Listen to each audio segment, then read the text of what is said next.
John Campbell, welcome to the Rocky Mountain Writer podcast. Thanks, Mark. It's a joy to be here. We appreciate you reaching out, and I gotta give props anytime somebody thinks through the interview ahead and sends me a list of questions. It's always appreciated. It shows you care. I appreciate that. And not everybody has to do it. I'm not saying everybody has to do it. It's fine to just free flow it, but I appreciate the organization. So thanks. Yeah, it was kind of one of the tips that we got at the Writers of the Future workshop that I attended. That's great. All right. Well, why don't you start out? Just tell us a little bit about yourself. Okay, I'm John Campbell. I write as John M. Campbell. I've been a member of the Rocky Mountain Fiction Writers since 2016.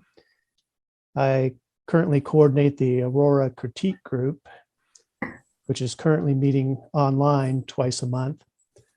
My main genre is science fiction. Short stories of mine have appeared in several semi-pro magazines and anthology. If you're interested, you can go to my new website at johnmcampbell.com to learn more. My most recent sale was with Galaxy Press, who's the publisher of the winning stories from the Writers of the Future contest. That's an awesome deal right there. Correct. I mean, wow. Yeah, it's really cool. It's a big competition. For those who don't know, that is no small deal. Yeah, thanks. We'll talk about it more. I was amazed to understand that there are thousands of entries every quarter, and to get bubbled to the top was really cool. Yeah. So folks, stick around. We'll get to that, but we're talking tuxedos and we're talking gala events. Right. So what do you remember? Just what was the first time you heard about RMFW? Did you go looking for it, or did it find you? Well, back in 2016, I attended Mile High Con, which is Denver's science fiction and fantasy convention, and I like the sense where the authors discuss writing, and one of the panelists mentioned Rocky Mountain Fiction Writers as a place to find a critique group. And so I became a member. I tried a couple of groups before I found the group in Aurora, which was then run by Susan Brooks, who many of your listeners might know. Susie Brooks. Right? Literary wanderlust. Yep. Exactly. Yeah. And when I first got on the group, I submitted a novella-length story that I'd written, and it had a beginning, middle, and end, so I thought it was pretty good. And Susie responded with a tutorial on showing versus telling, and gave me a list of books to read on the craft of writing fiction. And so she opened my eyes to a whole new world that I hadn't been aware of when I decided I wanted to write. Had you been writing for a long time, or is this something that came up later on after or during a career? Or? Yeah, actually, I retired about that time, about 6 years ago now, and I had the opportunity to retire from being an engineer, and I had always wanted to write science fiction, and so this was my first shot at actually trying it for a new vocation. Yeah, engineers make great writers. There are lots of them out there. Well, I had to do a lot of writing, as an engineer, but sure. Technical writing, right?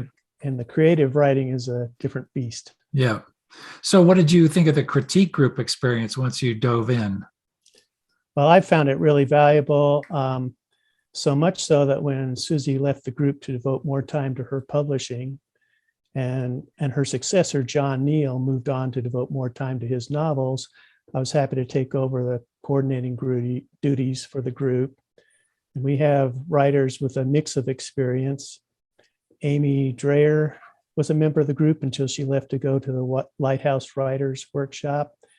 Of course, a story of hers appeared in the RMFW anthology False Faces, which I believe also featured one of your stories, Mark. Yep, very lucky to be in there. Yeah. And she also had a story in the Wild anthology along with the cover art, and she's editing next year's Renew anthology. And I mentioned so much about Amy because I hope some of her talent transfers to me by association.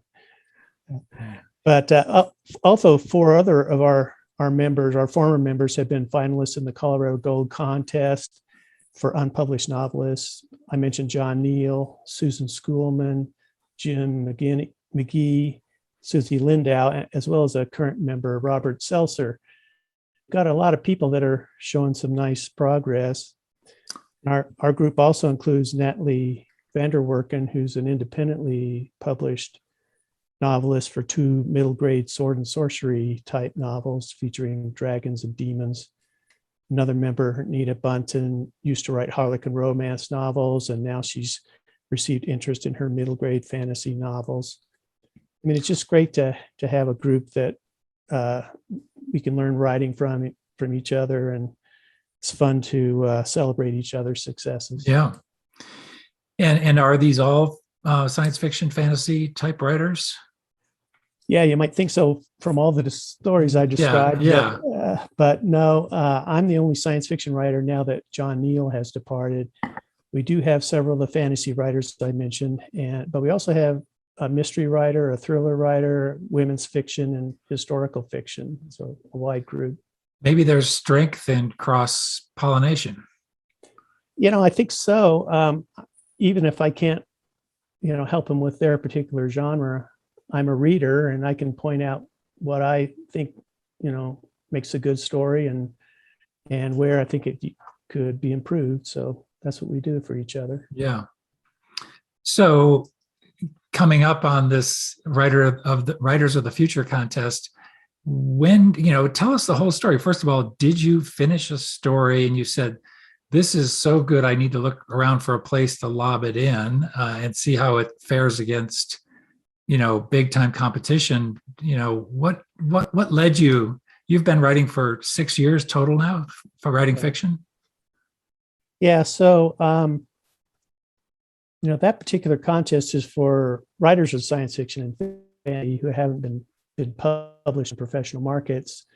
And they do run cons 4 times a year. I had put in a couple of stories before this one and had been did pretty quickly.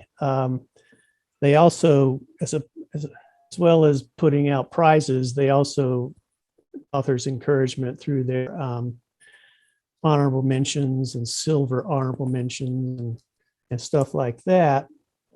But it never got that far. And so I wasn't quite sure I was actually suited for that. I read that the editor, David Farland, looks for lyrical writing, and I don't consider myself a lyrical writer, so I wasn't quite sure I could do it. But eventually, a couple of guys from my science fiction book club had been winners, and they urged me to go ahead and keep trying. So I submitted this story called The Tiger and the Waif, and it managed to win a prize. It's a big thrill. Yeah. When was that exactly? When did you hear about that? Tell us how long it took. You submitted it. Does it take months and months? Does it take less than that? So yes, it's pretty much a quarterly thing. My story was entered near the end of the 4th quarter of the 2020 competitions. It probably took them 4 months before I heard, and from the time I entered it, and they just called me on a telephone call saying that I'd been named a finalist and that my story would go to a panel of judges at that point. It's all blind judging, so they didn't know my name or anybody else's name, and they just picked the winner based on the quality of the story, which is really cool. Yeah. And then how did you hear you won? So then probably a month later, after she said I was a finalist, the contest coordinator, Joni Labaki, gave me a call and said I'd been picked as a first place winner, and that I couldn't tell anybody what my story was called because my story would then be entered with the other quarterly winners for the possibility of being selected as the grand prize winner, which has a $5,000 reward or award associated with it. And of course, they didn't tell those winners until the actual gala ceremony that is now broadcast on their website. And tell us. And well, funny story there was they put all four of us of the quarterly winners at the same table. We had dinner together, and of course, we'd spent the week together, so we knew each other by then. And this is where? This is in what city? This is in Hollywood. They had actually set up a really cool. They put together a cool venue, stage, and big those lights and action and all that, and we were all just waiting till the end of the ceremony would announce the winner of the grand prize, and it was excellent author named Barbara who won the grand prize. Yeah, it was close. It was close, but it was still a lot of fun. Did you get some? You got some cash award for being in one of the final four. Yeah, in fact, each they award 3 prizes per quarter. First prize is $1,000, second prize $750, and third prize is $500. And then go ahead. And then once it's published in their anthology, I also get the 8 cents a word for the story itself. That's great.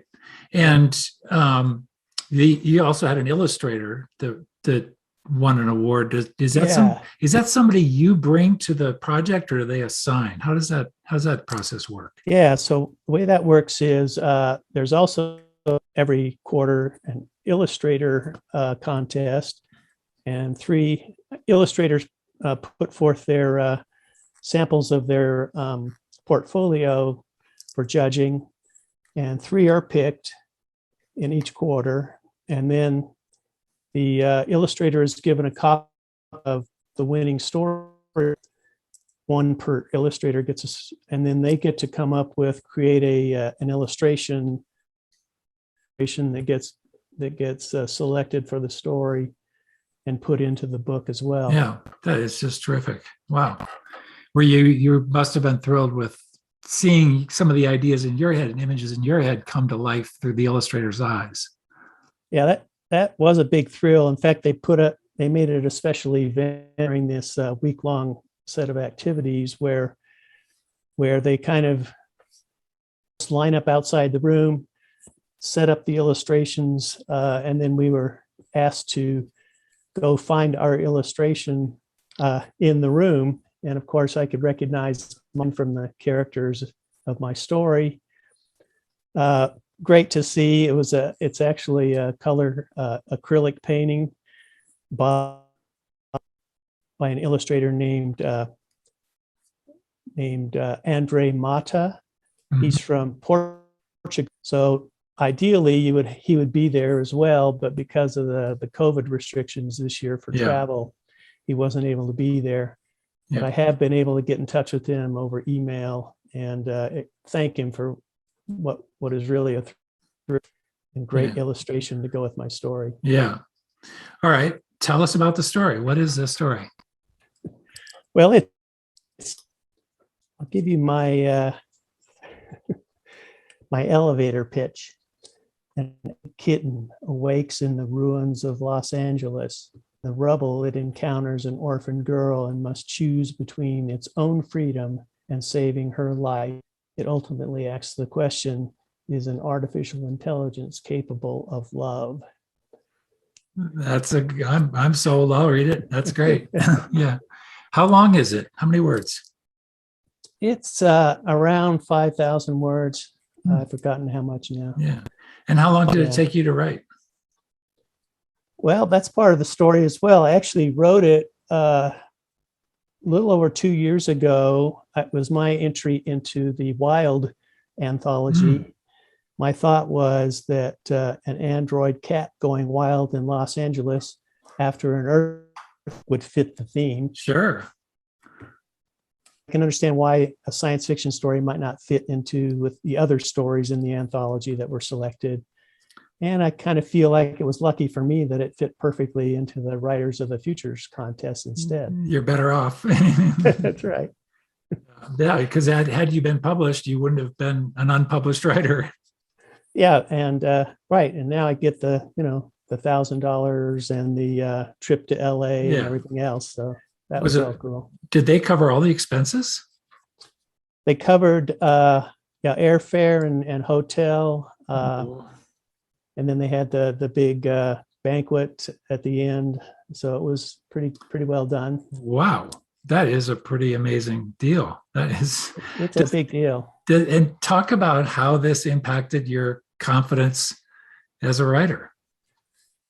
Yeah. So, I mean, this has been a big confidence builder, especially spending the week with the other authors, attending these workshops with professionals from the science fiction and fantasy community. And they're telling us that, because we've risen to the top of these thousands of entries, it really does mean that we're good writers. We have a good opportunity for a career in this field, and they gave us a lot of ideas about how to market our work, how to extend our audiences and reach our audiences, and those types of things.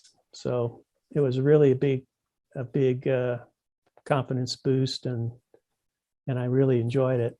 Yeah. What did it change the amount of effort you're putting into this? Did it change you? Do you come back, say, I'm going to double my time at this. I'm going to be even more involved in Rocky Mountain fiction writers. I'm going to find other writing groups. Now I want to teach next year at Colorado Gold, et cetera. Well, now you're talking about a lot of things I need to think about, don't you? One of my first ideas is I can continue writing short stories and try to break into the professional markets like magazine and fantasy and science fiction magazine and Clark's World. There are a bunch of science fiction there that I have been giving stories to, but haven't been accepted yet. So I think, this is a confidence boost in terms of, I can probably write stories that they would love to have at a certain point. So I'll be doing that, but I'm also interested in getting into novels, and I've tried to I've written a novel. I've pitched it a couple of times to Colorado Gold. They haven't selected it as a finalist, so that's really got me over the last year to look a little bit more into writing craft, and so I've done a bunch of study of the different books that are out there. In fact, one of them that you mentioned, I think, on a podcast was the book Techniques of the Selling Writer. Dwight Swain. Dwight Swain. Yeah. That was a really good book for me in terms of bringing it all together, all of the techniques that really have to fit together to make a good novel. And it's just such a inspiring book to read. He just makes it sound so kind of like you can do this, and it's exactly just right. He just makes it sound like fun. Yeah, that is inspiring, and it's just kind of one of several that I've read this last year, and I'm looking forward to now kind of doing a rewrite of that novel and trying to incorporate the techniques that he's talking about to make it a better book. Yeah, good. Wow. Do you when you come up with an idea, do you sit down and do an outline first, or do you just dive in and go? Let me just guess here. As an engineer, you've got to be an outliner. You've got to be a plotter. Yeah, you're exactly right. We can't do anything without plotting it out first. Score one for the podcast host. Yeah, that's exactly right. I usually start with an idea.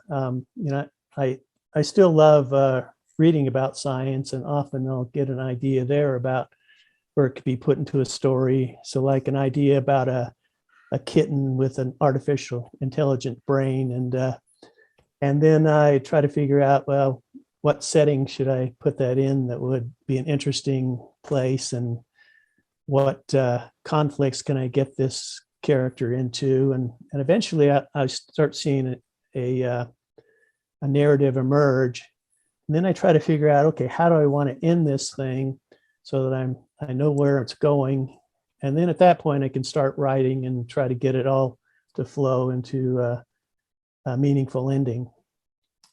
No pantsing around there. I can tell that.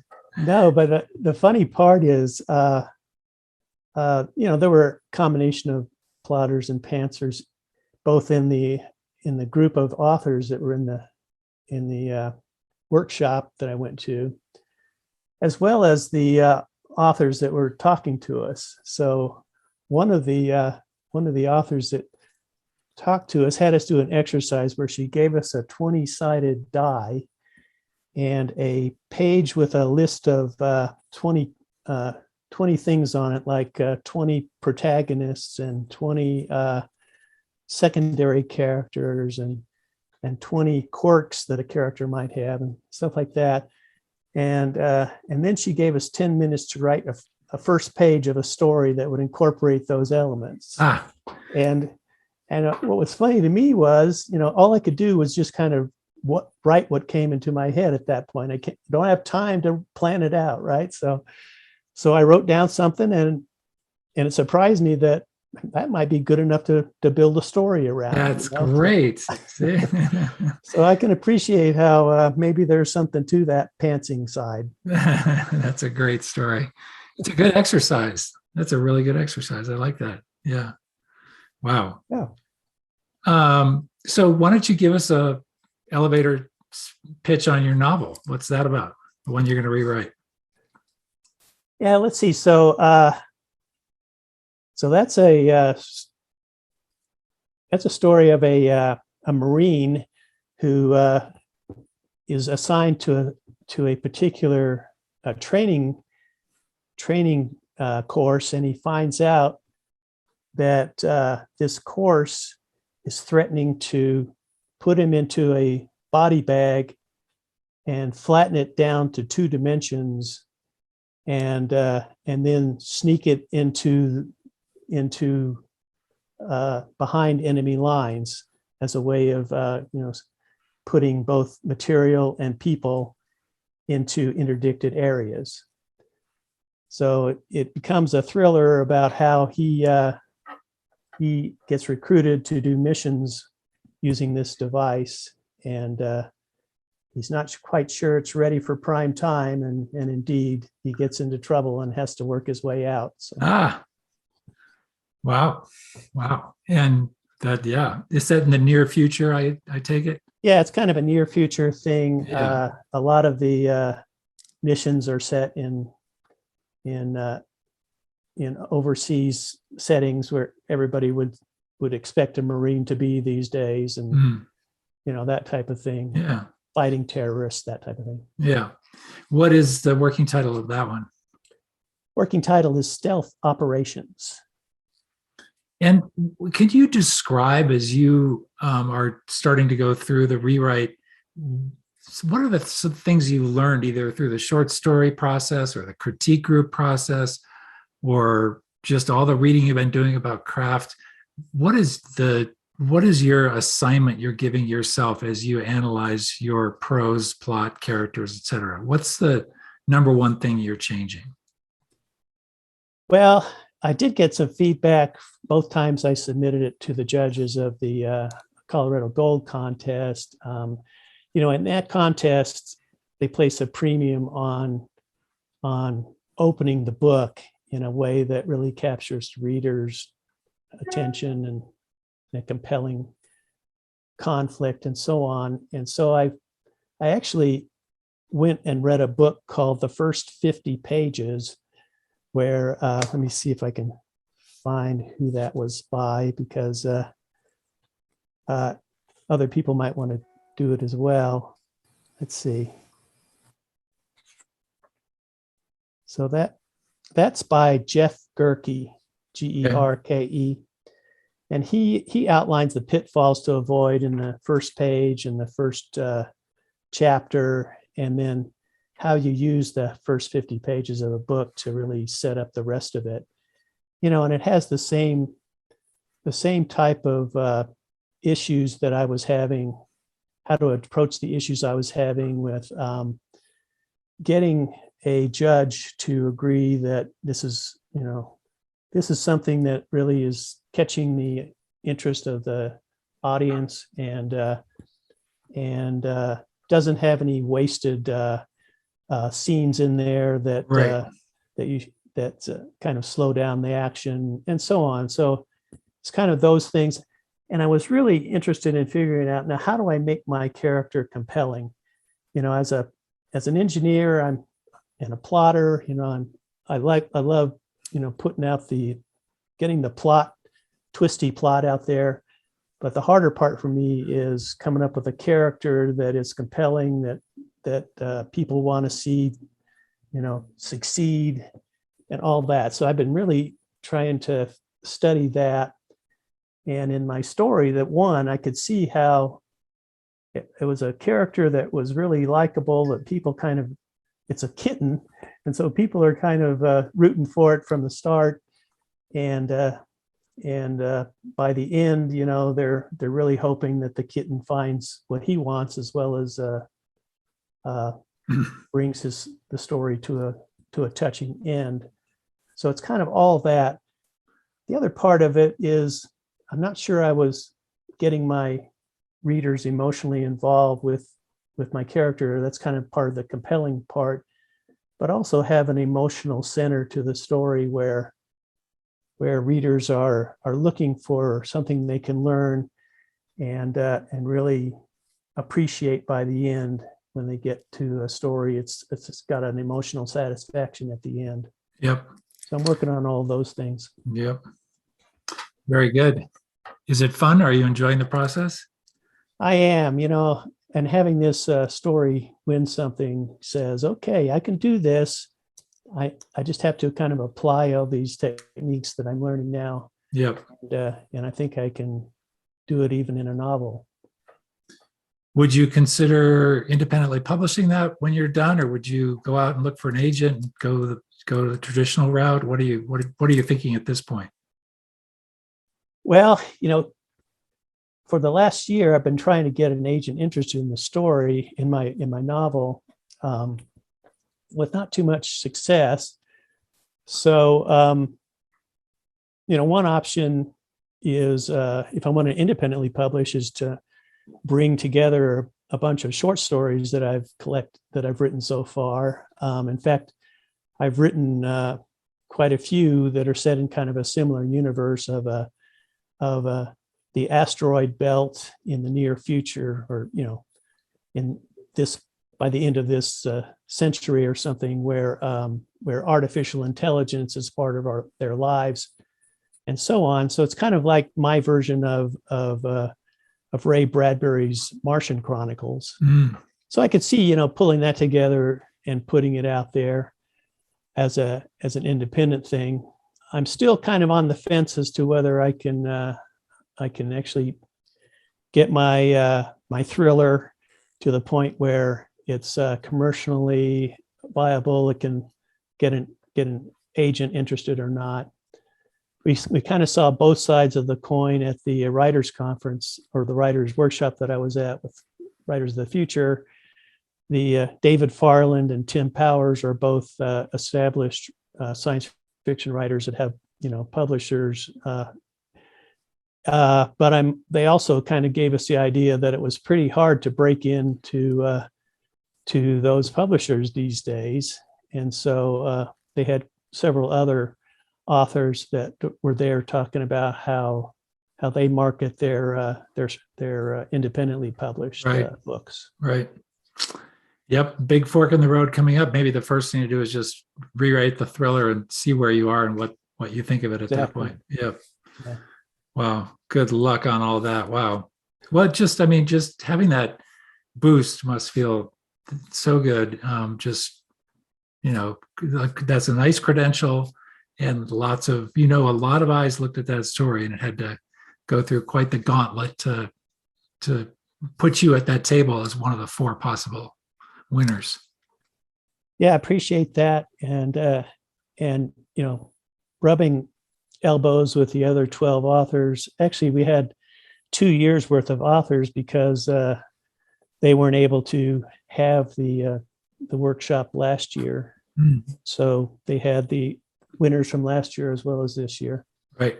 And, we're all now connected via Facebook, Yep. and we're kind of a platform for each other now to celebrate each other's accomplishments and recommend each other's works to our own readers and so on. So I think it's kind of a start for that type of exposure that we ultimately want to get for each other. Yeah.